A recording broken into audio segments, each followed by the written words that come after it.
Fala galera, Pedro aqui. Esse ano tá fazendo 10 anos da publicação do meu primeiro livro e eu vou falar um pouco sobre algumas coisas que eu aprendi, principalmente com esse livro, né, ao longo dos anos e tal. Vamos lá. Esse aqui é o meu primeiro livro que eu publiquei, Joãos e Joanas, Primeiras Impressões. E aqui tem um trocadilho triplo, né? Acho que dá pra perceber que tem as impressões digitais aqui, né, na sombra da Joaninha. São as primeiras impressões, né, meu primeiro livro. E ele também é responsável por causar a primeira impressão em vocês, né, no leitor, em quem estiver lendo. Então tem um trocadilho triplo.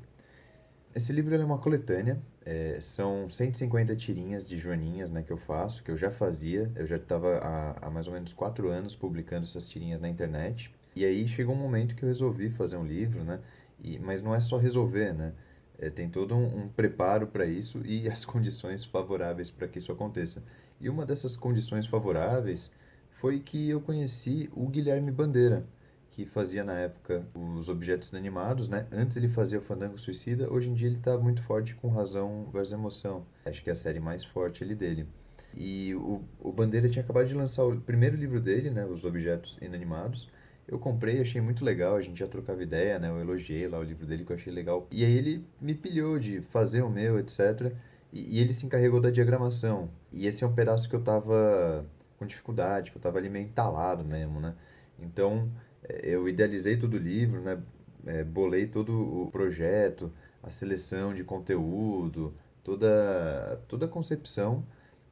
E o Bandeira ele me ajudou a concretizar isso, ele que diagramou, fez o projeto gráfico lá junto comigo. Foi crucial nesse processo todo o envolvimento do Bandeira. Eu acho que a gente tem alguns gatilhos, né, que acontecem no sentido bacana da coisa, que empurram a gente para frente, né? Que levam a gente para frente.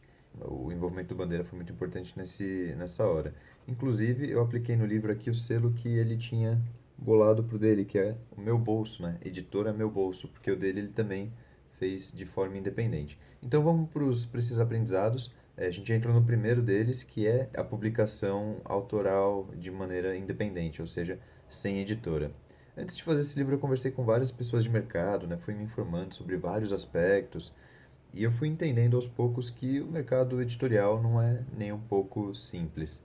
Basicamente, pensa que o normal de uma editora pagar para um autor é um valor de 10% do preço de capa. Então, se um livro custa R$ 20, o autor recebe R$ 2.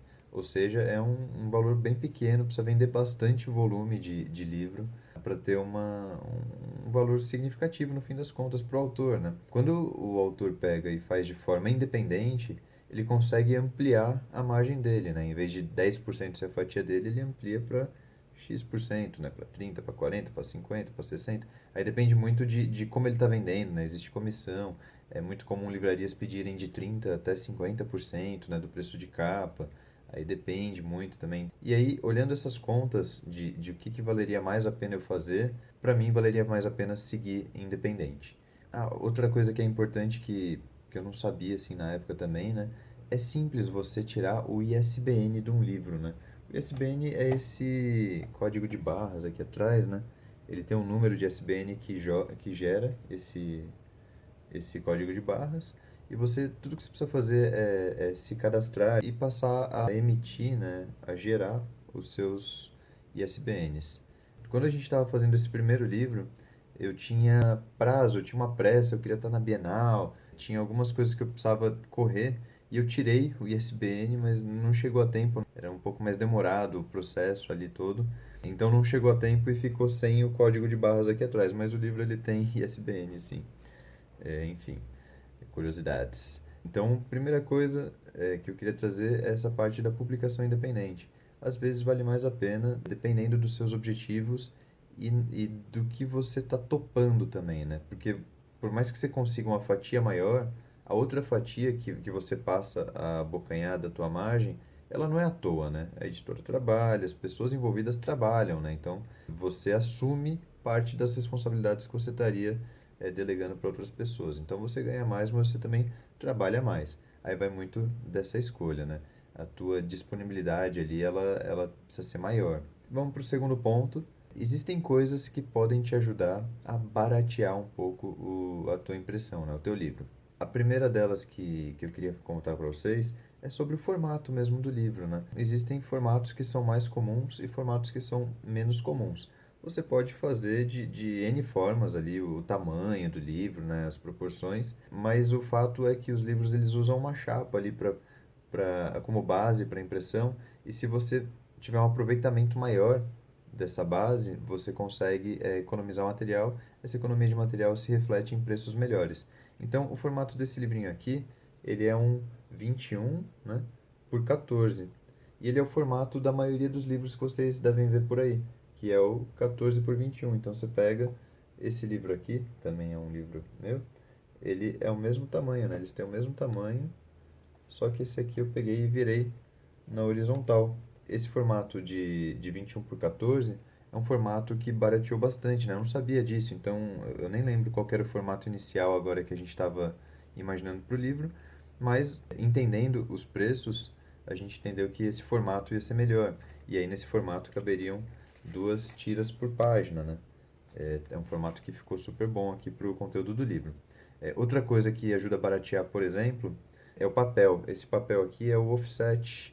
Ele, ele é um papel que, não que ele seja muito mais barato, ele é parecido com o sulfite, ele é praticamente igual a um sulfite, né? Ele não é dos mais caros, ele está nos mais acessíveis, né? Depende de gramatura também, tudo. Mas o que é legal de comentar, né? Que é uma coisa que fui percebendo ao longo do tempo. Algumas pessoas gostam daquele papel cochê, sabe? Aquele papel que tem um brilho um pouco maior. Deixa eu pegar aqui. E o cochê, o que acontece é que porque ele acaba ficando mais pesado, né? Ele tem um... Eu não sei o motivo técnico, mas basicamente o cochê ele é mais pesado do que o offset. E aí quando você vai fazer um envio pelo correio, é mais barato se você estiver enviando um livrinho com um papel mais leve. Então, o peso do papel que você vai escolher, no fim das contas, também é uma coisa que pode influenciar no custo do que você vai ter mais para frente. Talvez não só diretamente com o teu livro, mas com os custos envolvidos ali, com como você vai trabalhar a venda dele, principalmente na hora do envio, né, no caso. E a outra coisa que eu tinha separado, assim, esse livro aqui, ele é colorido, né? Vocês veem que ele está aqui, as joaninhas, e joaninhas são vermelhinhas aqui, nessas joaninhas. Então ele precisava ser colorido. Mas o que acontece? Você não precisa de muitas cores aqui. Você precisa basicamente do vermelho, do preto e do branco, né? Então, ao invés de fazer uma impressão 4 por 4 cores, eu fiz uma impressão 3 por 3. O que barateou um pouquinho também meu custo. Não foi uma grande diferença, mas também deu uma ajuda. A capa já não. Ó. Pelos tons que ela tem, ela precisa ser 4 por 4 cores mesmo. Mas o miolo não. O miolo pode ser 3 por 3. Então são algumas coisinhas que você vai calibrando ali no teu orçamento e que podem te ajudar muito quando você acumula esses fatores todos para você baixar o teu custo inicial ali, né? Teu custo de produção. Vamos entrar no terceiro ponto, que também é uma coisa que eu não conhecia até entrar nesse universo, que é o tamanho da tiragem que você vai fazer, ou seja, tiragem é a quantidade de exemplares que você vai fazer do seu livro, né? E existe uma curva de custo, onde se você imprimir, quanto mais livros você imprime, mais baixo fica o custo unitário daquele livro. Então, lógico, você imprime mais livros, o seu orçamento total, né, teu investimento inicial ali, ele cresce. Mas o investimento por livro, né, o custo de cada livro, ele vai diminuindo. Então, um exemplo chulo aqui, né? Ah, vou imprimir 100 livros e vai custar R$ 1.000 a impressão dos 100 livros. Ou seja, cada livro ele custa R$ 10.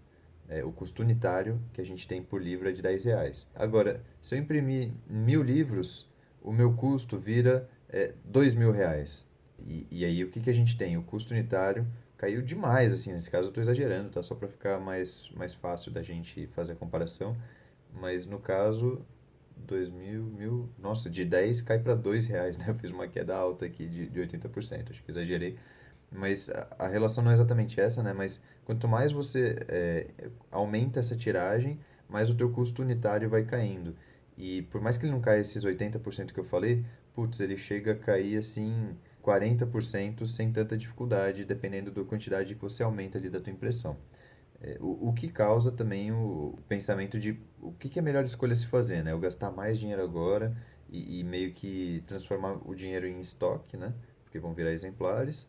Ou não, eu tenho que achar o meio termo disso, porque se a gente faz mais livros do que a gente vai ter capacidade de vender num tempo ali mais curto, também a gente não consegue recuperar aquele investimento, né? Então, se a gente estiver fazendo essa impressão de forma independente e bancando, custeando essa impressão, a gente tem que estar muito ligado nessa proporção, né? Como é que eu deixo o meu custo unitário de um jeito bacana e ao mesmo tempo não fico com livro demais para lidar e com investimento inicial muito alto. Uma coisa que vai ajudar muito vocês a decidirem se vocês estiverem nessa situação é fazer muito orçamento. Então tem tanto procurar muitas gráficas que vocês possam fazer esse orçamento, né, entender como cada uma trabalha, etc.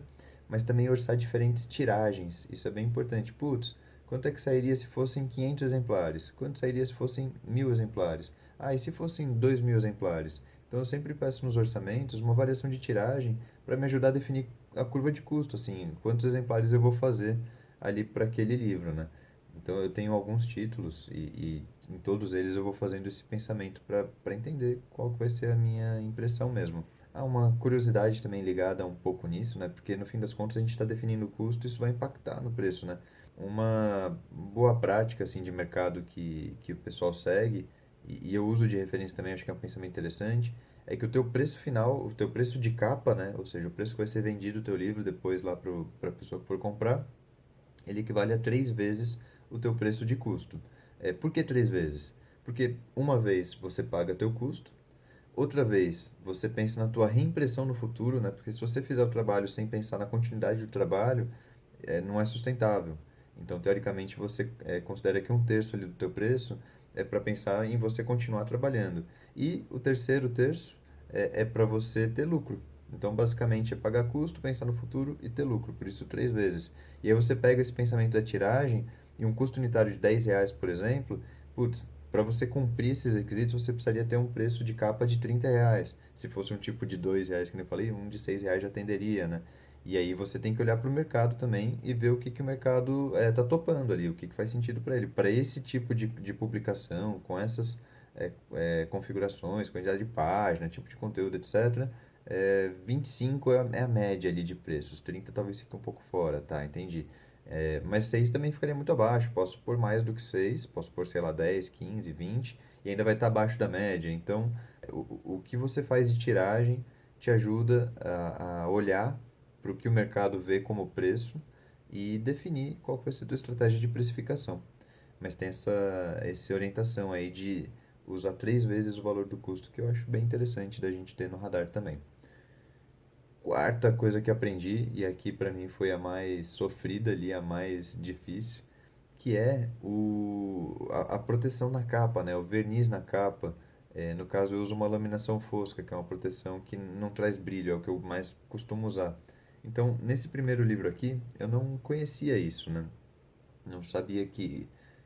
Não é nem que eu não sabia que existia verniz, por exemplo, eu sabia, mas eu não cogitei pensar sobre isso, que eu precisava pensar nisso, que eu precisava trazer isso à tona. E na época também não me foi passado isso, né? Pedro, você precisa lembrar da laminação na capa, hein? E aí o que aconteceu é que esse livro aqui, ele saiu sem laminação. E como ele está sem, ele não tem muita proteção, então ele mancha fácil. E aí tem uma armadilha dupla aqui, que aí já tem a ver com o meu projeto gráfico, que é, a gente tem aqui branco e na parte de trás ele é vermelho, né? E aí quando eu coloco um livro em cima do outro, eu coloco assim, fica o branco com o vermelho em cima dele logo em cima. E se eu estou transportando e mexo, e quando a gente transporta tem movimento, né? Um esfrega um pouquinho no outro, mancha a parte branca de vermelho. E aí eu não percebi isso de imediato, né? Mas eu fui percebendo isso. E quando eu percebi que ele estava manchando, um livro estava manchando o outro, eu comecei a guardar virado, né? Branco com branco, vermelho com vermelho, e aí ele suja menos.